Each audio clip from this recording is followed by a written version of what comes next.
اللہ الرحمن الرحیم۔ جب حق کے غلبے کا وقت قریب آتا ہے، جب ظلم کے خاتمے کا وقت قریب آتا ہے، جب کفر کے کلمے کے پست ہونے کا وقت قریب آتا ہے، جب دنیا میں امن و انصاف اور کلمہ توحید کے غلبے کا وقت قریب آتا ہے، تب اللہ تعالیٰ چھٹائی کا پروسیس شروع فرماتے ہیں۔ یہ ذہن میں رکھیے گا، اس سے پہلے تک تینوں قسم کے مسلمان ملے جلے رہتے، بالکل ملے جلے، ایک گھر میں تینوں قسم کے مسلمان پائے جاتے، ایک مسجد میں تینوں قسم کے مسلمان، ہر جماعت اور دینی اجتماع میں تینوں قسم کے مسلمان، ہر نشست میں تینوں قسم کے مسلمان، سب کچھ سب ایک ساتھ ہوتا ہے، ملے جلے رہتے کوئی۔ لیکن جب وہ وقت آتا ہے کہ جب اب دودھ الگ ہوگا اور پانی الگ ہوگا، جب اسلام کے غلبے کا وقت، میری بات کو غور سے سننا، بہت امید کے ساتھ اس مسجد میں نے یہ بات چھیڑی ہے، بہت عظیم لوگوں کی طرف یہ مسجد منسوب ہے۔ ہم لوگ عام طور پر نعمتوں کی قدر زندگی میں نہیں کرتے، یہ ہماری مصیبت ہے۔ ہم کسی نعمت، کسی شخصیت کے قدر کے لیے اس کے انتقال کا انتظار کرتے ہیں۔ میں پھر دہراتا ہوں، جب اسلام کے غلبے کا وقت آتا ہے، جب کفر کے کچل جانے کا وقت آتا ہے، جب نظم عالم الٹ کر دینے کا وقت اللہ کے بنائے ہوئے پروگرام کے مطابق آ جاتا ہے، باطل کا غلبہ نہیں، کفر کا غلبہ نہیں، ظلم کا غلبہ نہیں، الٹی بات میں کروں، جب کفر کا خاتمہ، جب باطل کے کلمے کے کچل جانے کا اور اسلام کے اور حق کے اور انصاف کے اور امن کے قائم ہو جانے کا وقت جب قریب آتا ہے، تو ہمیشہ اللہ کا معمول ہے کہ ملے جلے تینوں قسم کے مسلمانوں کے ذریعے کبھی بھی حق کا غلبہ نہ ہوا ہے نہ ہوگا۔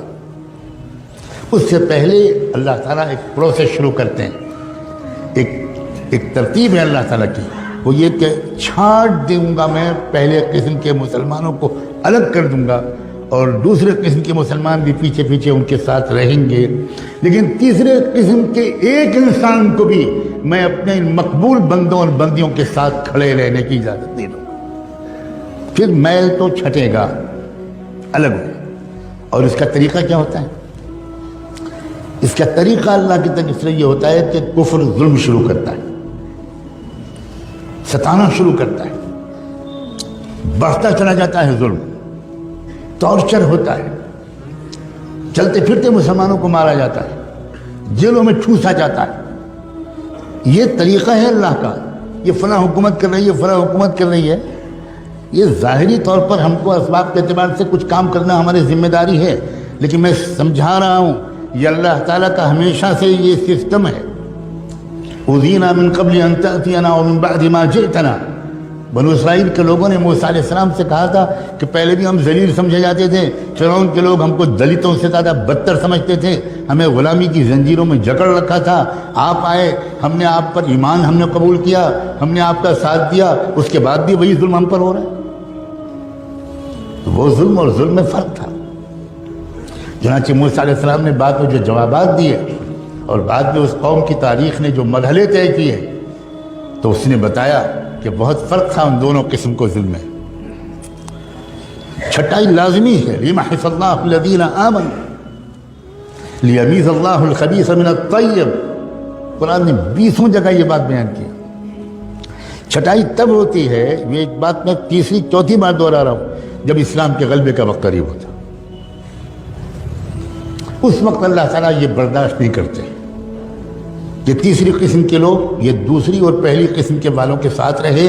احد کی جنگ میں اللہ کے رسول نکلے صحابہ کو ساتھ میں لے کر، اور یہ تیسری قسم کے لوگ بھی ساتھ تھے، جو اندر سے کچھ اور تھے، اوپر سے کچھ اور تھے، اور یہ بھی ساتھ چلے، مگر راستے میں 300 اس تیسری قسم کے لوگ حضور کا ساتھ چھوڑ کے الگ چلے گئے۔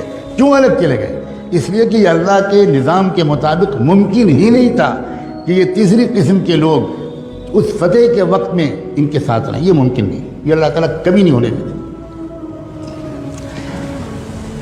مسلمانوں، خدا کے لیے اس بات کو غور سے سمجھو کہ یہ تیسرا یہ وہ دور ہے جب اللہ تعالیٰ نے فیصلہ کر لیا ہے ایک ایک کو چھانٹ کے رہوں گا، چاہے وہ خادم الحرمین الشریفین ہوں، اور چاہے وہ کعبے کے لباس کے متولی ہوں، اور چاہے وہ بڑے بڑے عرب لوگ ہوں اور کعبے کے ممبر پر کھڑے ہو کر نصیحت کرنے والے ہوں، اور چاہے وہ کہیں کے لوگ ہوں، ایک بھی نہیں چھوڑیں گے اللہ۔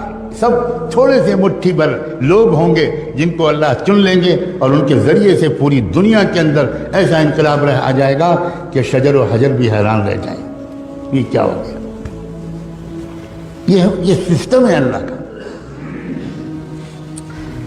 چھٹائی شروع ہو چکی ہے بڑی تیزی کے ساتھ، اور شروع بھی اللہ نے کہاں سے کی ہے چھٹائی؟ میرے منہ پر الفاظ نہیں آ سکتے کہ کہاں سے چھٹی ہوئی ہے۔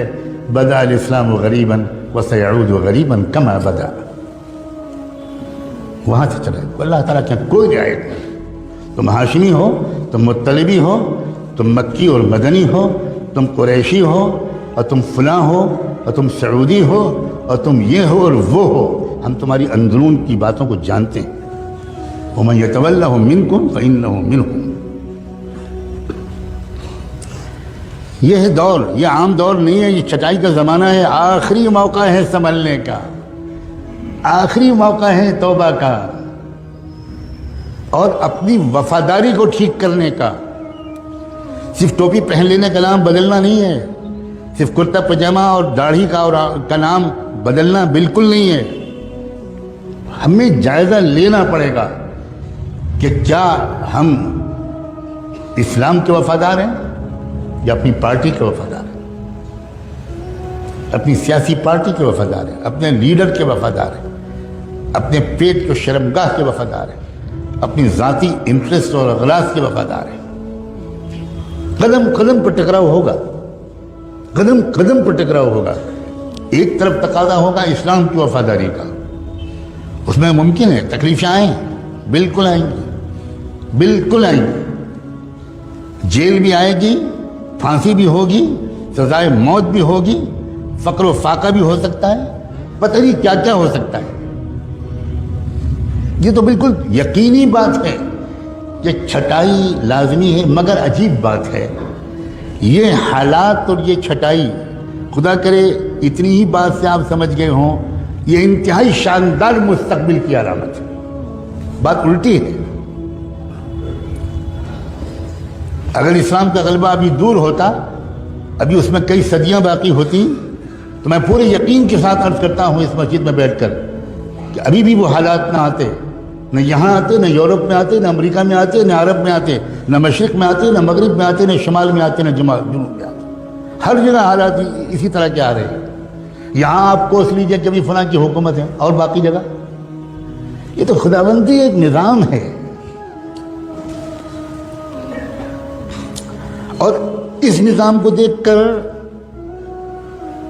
ڈر اور خوف، مایوسی اور پریشانی، اب کیا ہوگا، یہ لوگ کیا کر رہے ہیں، یہ حکومت کیا کر رہی ہے، آئندہ مسلمانوں کا مستقبل اس ملک میں کیا ہوگا، اسلام کیسے بچے گا، یہ سوالات ان کے ذہن میں آ رہے ہیں جو پہلے قسم کے مسلمانوں والی تربیت پائے ہوئے نہیں، یہ ان کے ذہن میں آ رہے ہیں۔ ورنہ جن کا ایمان مضبوط ہے، جن کا علم گہرا ہے، جن کی سمجھداری بہترین ہے، جو قرآن کو سمجھے ہوئے ہیں، جو اچھی صحبتیں پائے ہوئے ہیں، وہ اپنے وقت کو موبائل میں ضائع نہیں کرتے، انٹرنیٹ میں ضائع نہیں کرتے، بازاروں میں گھومنے میں ضائع نہیں کرتے، وہ سمجھداروں کے پاس بیٹھ کر سمجھداری کی باتیں سننے میں اپنا ایک ایک منٹ استعمال کرنے کی کوشش کرتے ہیں۔ ان کا بالکل الٹا خیال ہے۔ ان کا حال اس وقت کے حالات میں یہ ہے کہ ایسا لگتا ہے کہ اندھیرا بڑھ رہا ہے، جس کا مطلب یہ ہے کہ اب صبح روشن قریب ہے۔ بالکل الٹا تاثر ہے ان کا۔ ان کو فکر جانتے ہیں کس بات کی ہے؟ میں صاف کہنا چاہتا ہوں، پہلی قسم کے اس وقت جو ایمان والے ہیں ان کو فکر یہ ہے کہ میرا بھی شرکت، میری بھی اس فتح والی مہم میں ہو پائے گی کہ نہیں ہو پائے گی، یہ فکر ہے۔ فتح تو ہوگی، الا ان نصر اللہ قریب۔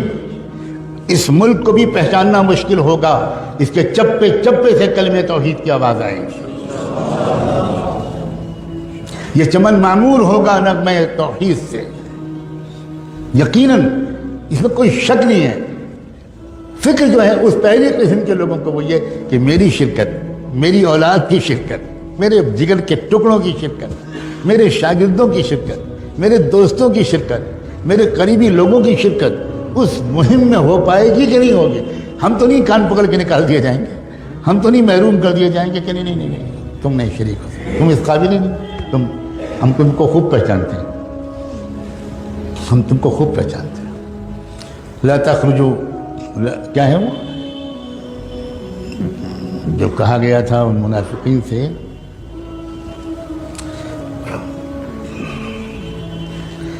تم کبھی نہیں نکل پاؤ گے، بہت سخت ترین آئے تھے وہ۔ جن لوگوں نے دھوکہ دیا تھا اسی تبوک کے موقع پر ان سے اللہ نے کہا ان سے کہہ دو کہ تم کو کبھی بھی راہ جہاد میں نکلنے کا موقع نہیں ملے گا۔ لن تقاتلوا معي عدوا ولن تخرجوا معي ابدا، کسی دشمن سے مقابلے میں کبھی تم کو میرے ساتھ دینے کا موقع توفیق نہیں ملے گی، اور کبھی تم آئندہ راہ خدا میں میرے ساتھ نکل نہیں سکو گے۔ صاف صاف لن تخرجوا معي ابدا۔ یہ وہ دور ہے جس میں ہم داخل ہو چکے، یہ بتانا ان فرض ہے، اس لیے عرض کر رہا ہوں خدا کے لیے اس بات کو واقعی ایک آگاہی سمجھیں۔ اسی لیے میں نے وہ دوسری آیت پڑھی تھی، فَفِرُّوا إِلَى اللَّهِ إِنِّي لَكُمْ مِنْهُ نَذِيرٌ مُّبِينٌ۔ بھاگو اللہ کی طرف۔ بھاگتا تو آدمی اس وقت ہے، اور بھاگنے کو اس وقت کہا جاتا ہے جب معاملہ ایمرجنسی ہو، ارجنٹ ہو، وقت کم ہو، اس وقت کہا جاتا ہے۔ تب اللہ تعالیٰ نے قرآن میں فرمایا فَفِرُّوا إِلَى اللَّهِ، بھاگو اللہ کی طرف، وقت کم ہے۔